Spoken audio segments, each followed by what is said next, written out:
G'day YouTube, it's Turbo Tristan here. Welcome back to the channel. Today I'm going to show you some very easy and simple and relatively cheap mods that every single Civic owner should do to their car. I've already got one already set up just behind me. Hopefully you can see that. Stick around, I'll explain what they are, what they do, how much they cost, and we'll get into it in just a sec.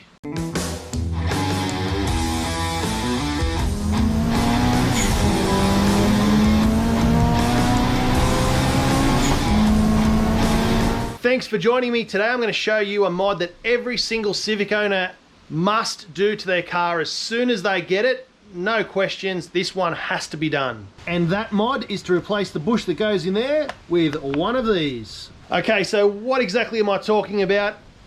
I'll explain it. Most of you probably don't even know that you have this issue because you would never know unless you go and check it out. But it's one thing that every mechanic knows about and every person that's ever done any suspension tuning knows about. All right, so here we have the one that I've already installed, and I'm going to show you how to do it and why you need to do it. So firstly, over here, this is what the standard one looks like. Just imagine that's all black rubber. There's a metal ring here. Now that metal ring sits inside the metal arm, and you tend to get a little bit of rust and corrosion happening around here. That can loosen it and weaken it. And also you've got rubber is here. So this is black rubber, this is all solid rubber, and there's nothing in there at all. Now what happens is over time, the rubber gets brittle, deteriorates, and it usually splits there and there. Therefore, you have nothing holding this whole control arm into the car. You've got a little adjustment point there. You have your shocks over here, and you have your lower control arms there, and your camber adjuster up there.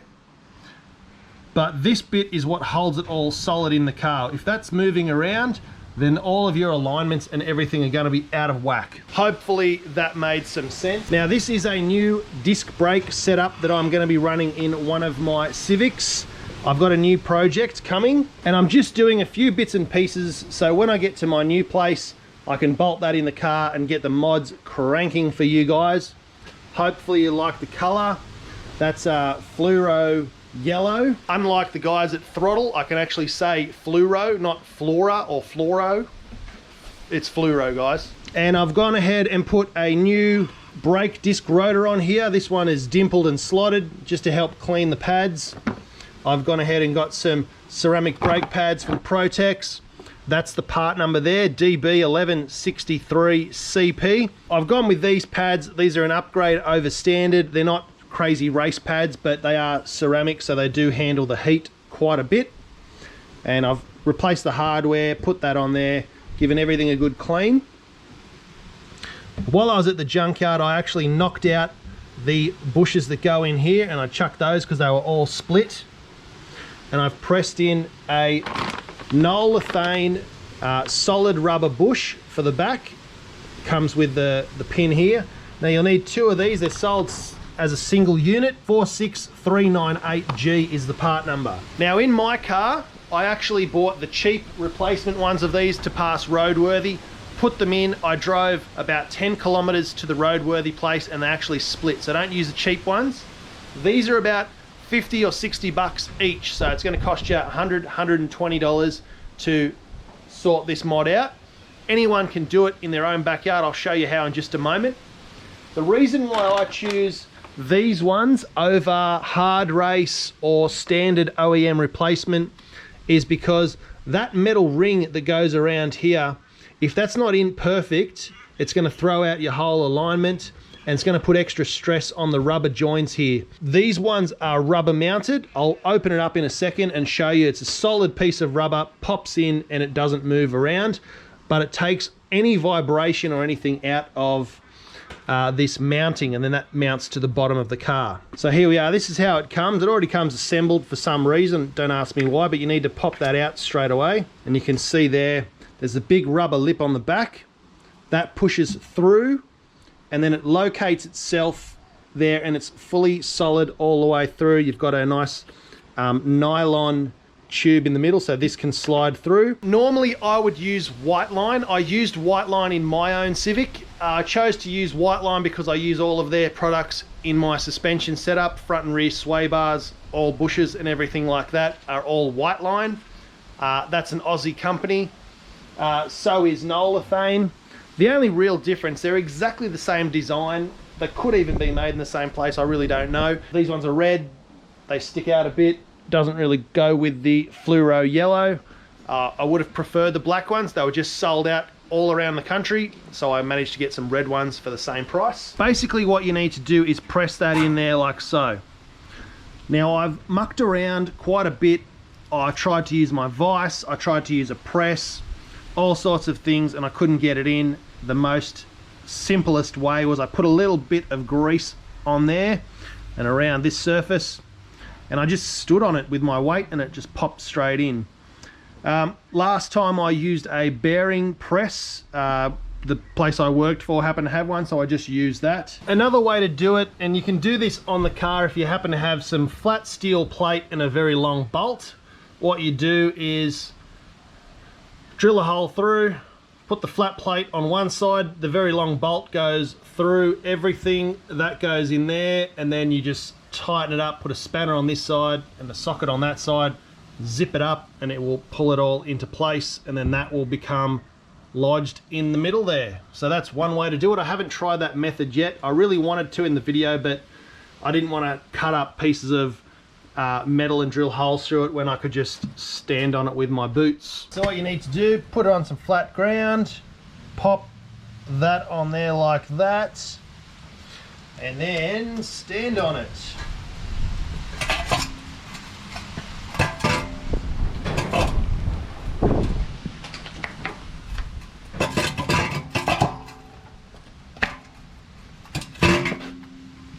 And just like that, it's in. You can give it a little bit of a twist once it's in there, and it'll push its way in and settle down.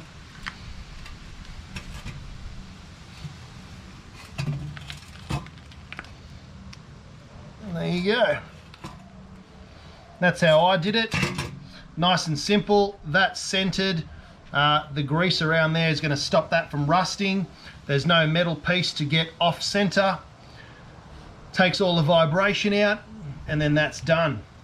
So you just need some good romper stompers, push that in, and then you're done. So the next mod that everyone should do if they have a EG or an EK Civic is go and get yourself some brakes off a sedan or an EK4 or a higher model CXI, something like that.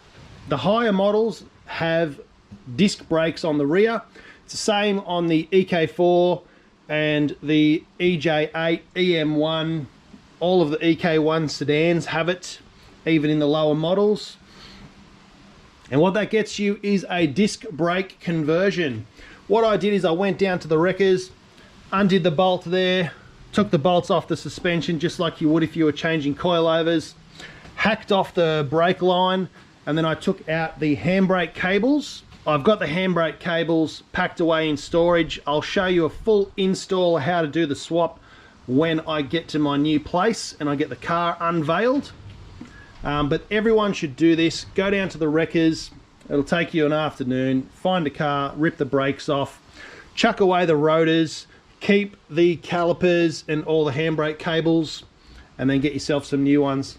I've replaced the hardware. I've replaced the brake pads, everything, painted them up nice. I actually smoothed off all of the casting marks, so that looks really, really good, and painted them fluoro. Now I'm going to show you how to set that up now. This one is one I've done earlier. I'm now going to take this one, which I've just pressed the bush in, and I'm going to set that up over here on the bench for you guys now. Excuse the mess, pardon the wind, let's get it done. Okay, so this is a bit of a tutorial, a bit of a lesson on how to do the brake upgrade and change on the back. So to get your new rotor, normally you would brake clean this all off, or prep wash or acetone just to clean all the oil and stuff off. These are going to still sit in storage for a couple of weeks, so I'm going to leave the oil on them. I promise I will clean it when I put the brakes on the new car. So that goes on there. Got to put the rotor on first. Always a good idea to get new hardware. These guys always rust in and get stuck. What I normally do is drill them out, lift the brake rotor off, and then use my fingers and just unscrew them after I've drilled out the caps. Alright, so take 3. Had to redo the threads on these, they were a bit threaded. That's what happens when you get them from the junkyard. So slide that in, put the bolt in. Beautiful. Other side.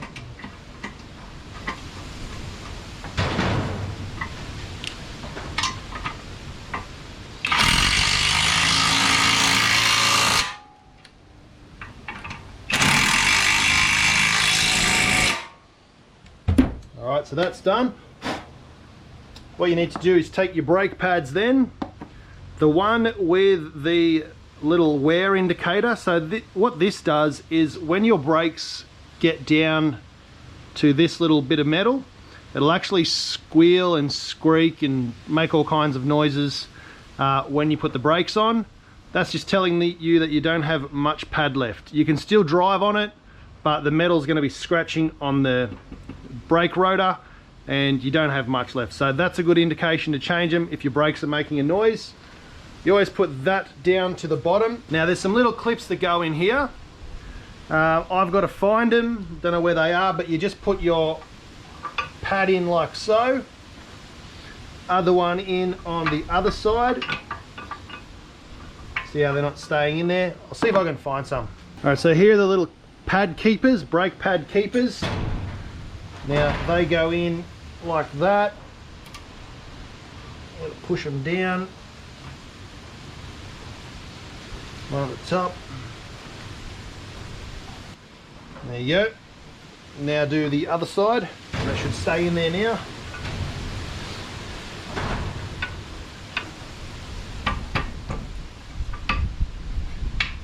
And it does.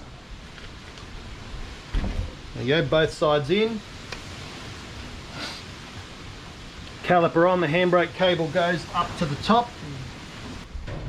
Now the handbrake on the Civics is built into the caliper and it has this sort of a star pattern or a plus sign or X-Men, whatever you're into. You can use a screwdriver if you don't have the correct tool.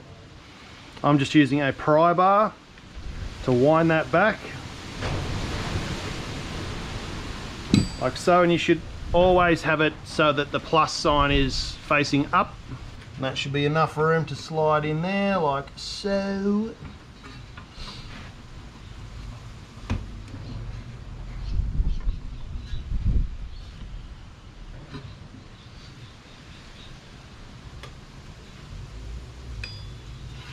This is actually easier to do when it's on the car because things aren't moving around on you, but then you just put your bolts in the back and nip it up.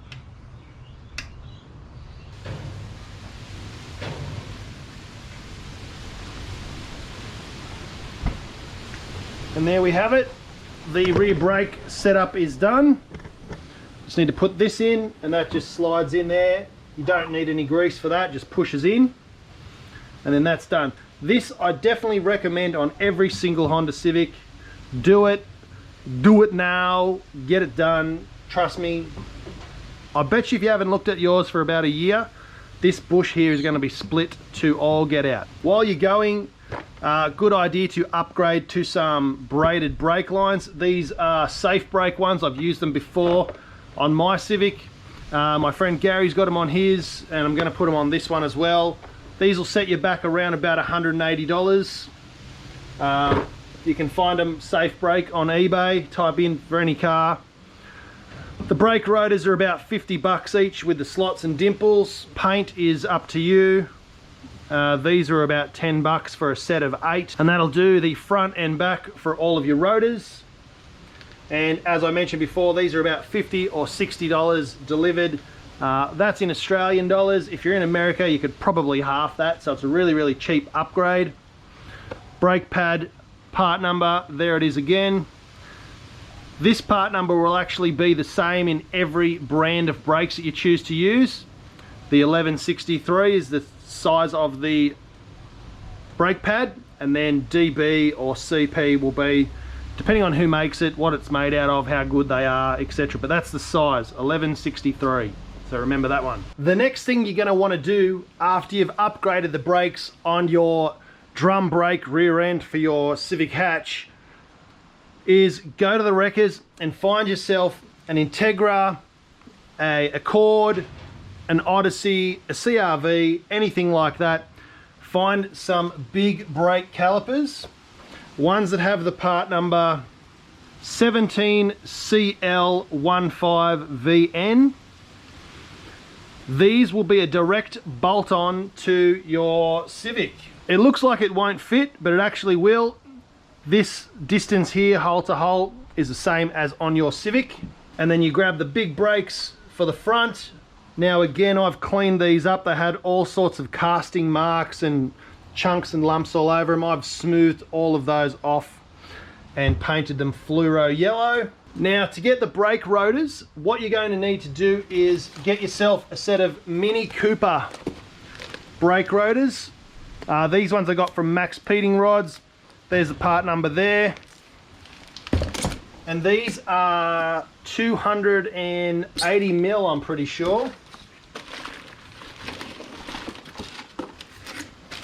Here they are here, monsters.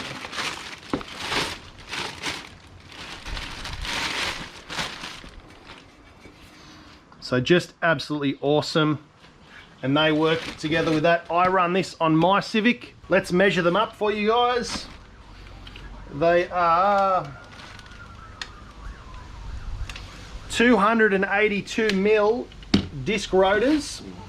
And these come off a Mini Cooper 08, I believe. So the reason that you would do this upgrade, if you own a Civic hatchback, an EG or an EK, I can't speak for the earlier ones because I'm not too sure. They have 242 millimeter brakes in the front, drums on the back. If you go for a Civic sedan or a VTI, EK4, EJ8, something like that, they'll have 262 millimeter front brake rotors. If you go with the Max Peating Rods upgrade, you'll get the Mini Cooper rotors and the Integra calipers and pads, and that'll be 282 millimeters. That gives you better heat dissipation and distribution over the rotor, meaning that your brakes are going to last a lot longer because the car weighs the same. If you're putting all of that energy and force through a 240 millimeter brake rotor, it's going to get a lot hotter a lot quicker.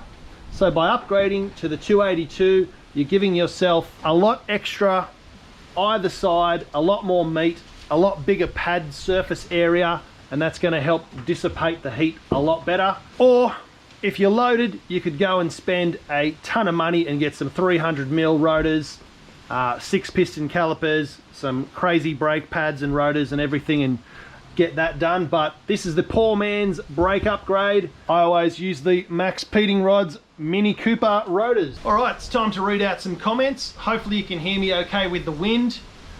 And hopefully you've learnt a lot about brake rotors and upgrades. I think this is a no-brainer, and definitely you should do this before you do a pod filter, before you do your coilovers, before you do your exhaust. Get your brakes sorted and all of your bushes sorted. I think that is probably one of the best bang for buck things that you can do.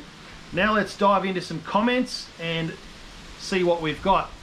Last week I had a video where I was racing around in my friend Gary's D16, only on 9 PSI, 255 horsepower, and we had a couple of little runs, bit of a boot around in the car. We did race a Ferrari. I did miss third gear twice. The Ferrari obviously is an amazing car and definitely would have whooped us, especially only on 255 horsepower, but I think it would have been quite interesting if I had have hit third gear. But that's just Hondas and my driving for you. Didn't say I was a race car driver. This comment comes from Austin Jordan. This is in relation to my last video about the D16 Y8 Civic. He's written, I have a D16 Y8 98 Civic myself. Can't wait to build it. How much money in US dollars do you think it would take to make this kind of power reliably in an EK? So if you remember the last week's video, Gary was saying he's went all out. He did use Vitara pistons, but he used all the Speed Factory, no notch rods. He got the block doweled, honed, decked, the heads ported, polished, oversized valves, valve springs and retainers, everything in the car. He's got a massive turbo and he's only running 9 PSI. He's got an LSD and he's very happy with that. He does want to turn it up to about 14 PSI, but what he did say was he probably wouldn't spend all that money to build the engine just to run 9, 10 to 14 PSI. And really you don't have to. You can run around about 12 to 14 PSI on your standard D16 as long as you got the right tuning. So yeah, some head studs, some valve springs and retainers, any sort of eBay turbo kit will do. Run it at about 10 to 12 PSI and get some fueling and engine management done and you'll be right. In America, that sort of stuff is so cheap. I hear guys all the time talking about tuning their car on a Honda for about 600 bucks, which you'll never get that in Australia. An eBay turbo kit that we pay $1,000 for is still about the same, I hear, over in the States. So that with some injectors, fuel pump, you probably get it all done and tuned for around about $2,000, I would say. So really, really cheap in the States. Probably double that to make sure it's all tuned, safe and reliable if you're doing that in Australia. Spooled Up 1.6 commented about the video last week when you could see in the engine bay of the engine moving. Looks like it could use some new engine mounts. I think that's just the torque mounts down below that needed to be put back in. When he did the engine swap, he needed to chuck those in. But yeah, some solid mounts wouldn't hurt. I'm not going to pick a name, but there was a ton of comments asking about the coil on plug conversion on Gary's car. That was sourced through Elusive Racing here in Melbourne, in Springvale, Victoria. There's a whole bunch of different ones. Honda, I think Speed Factory, a whole bunch of guys do a coil on plug. You can even steal the setup from a D17, from the next model up after the EK. I don't even know what it's called, but the early 2001, 2002 D17s, they run a coil on plug setup. You don't need to run that. It's just extra tuning, extra sensors, extra stuff that you can help your ECU tell the car what's happening, and the car can tell it what's happening so you can get the most out of your tune. Having said that, you should definitely run as many sensors as humanly possible. Oil pressure, water pressure, so you know when the head's lifting, fuel pressure even, intake temp sensor, exhaust, O2, wideband sensor, crank angle sensor, cam trigger sensor, coil on plug. All of those things will definitely benefit and help you fine tune your car. This one comes from Nick Nicolette. He asked, are all you Aussies getting slammed by the government on emissions like we are here in America? Can't find parts anywhere and an ECU tuning is almost impossible at the moment. So there's a thing going on in the States, it's called the RPM Act. It's actually trying to change a law that was set in the 70s, and the law basically says you can't modify, tune or change anything mechanical on a vehicle with a VIN number. They're only limited to race cars. Now this law has been around since the 70s. They've only just started enforcing it now. In America you can run a hood exit, no cat, no exhaust, massive injectors, methanol, E85, whatever you want to run. You can run massive turbos out the bonnet. You don't even need to run a bonnet in most states. In Australia, we have always had that issue with the law. If your exhaust is too loud, your car's too low, you have a pod filter, they will slam you. You will get a couple of $100 fine and a defect notice. You'll need to take your car down to a mechanic, put it back to standard. They'll have to sign it off to say that the car is standard and not making any extra noises or pollution. So we've always been living with that, and it's a fine line dodging the cops and also the law. Doesn't stop people from trying, but yeah, we've always had that. Modifying your car in Australia, the more your car stands out, the more you're going to get picked on. If you're young, if your car's loud, especially if you're a bloke, if you've got bright colours, nice shiny wheels, whatever it is, you're going to get pulled over and they will pop the hood, check your tyres, check your brakes, check your engine, check your exhaust, they'll check how high it is. They even measure that the car must be 100 millimeters off the ground, so that's just about 4 inches, thereabouts. Usually they don't like you to lower your car more than 30 mil or raise your car more than 50 mil in Australia. They have all sorts of laws against that. So yeah, we've been dealing with that our entire lives, Nick. So yeah, mate, I feel ya. I do support the RPM Act. I do want them to change the laws and keep making car modifications available to everyone. It's your car. You should be able to do whatever you want to it, as long as it's safe, as long as you upgrade your brakes, your suspension's good, the car's not leaking oil, your tyres are good. I believe you should be able to modify your car, probably safer than standard in some cases, as long as you do it right. The next thing I wanted to mention is comments. On all my videos, I reply to every single comment, and a lot of people ask me a lot of questions. The place where you're going to get the most information and the most help, especially in this community, is by reading the comments, asking other people questions. There's people in my comments that know way more than I do about cars in general and tuning Hondas or any car. So jump in the comments, ask a question, someone will answer it. You'll probably see someone has asked me a question, I've answered it, then someone else has helped answer it as well. So the comment section in my videos are very, very helpful. If you have a question about modifying a Honda, you'll probably find I've done a video on it. Everything in there is step by step on how to do it and what my experiences are, good or bad, whether I've failed or not. It's all on film. I'm learning with you guys and I'm sharing that knowledge with you. So check out the comments. That is where a wealth of knowledge is. I learn some things through the comments and then I put them into practice and make a video for you guys showing you how to do it. Prime example was the fish tank filters to trick the map sensor. That was something I learned about in my own comments. So thanks again, guys. Thanks for watching and thanks for commenting. That brings us to the end of another video. Hope you enjoyed learning about your bushes, your brakes, brake upgrades, rotor upgrades, brake line upgrades. All of that sort of stuff will be a link in the description, and I will be doing another video on this when I do fit it to the car that I have bought, that I will be doing up for the channel. I've got about 50 or 60 mods to do this EK Civic. Most of them are showed up, still a couple more to arrive in the post, then we'll get onto it. But now I've got to go and pick up probably one of the most exciting cars on the internet at the moment, and it's going to be definitely a very, very exciting project coming up in 2022. Now I'm going to get the car today, but the project won't start till next year because I've got a ton of stuff happening, too many cars. I'm not going to be buying any more, so car buying is stopping after this one. I'm just deciding what engine to put in it.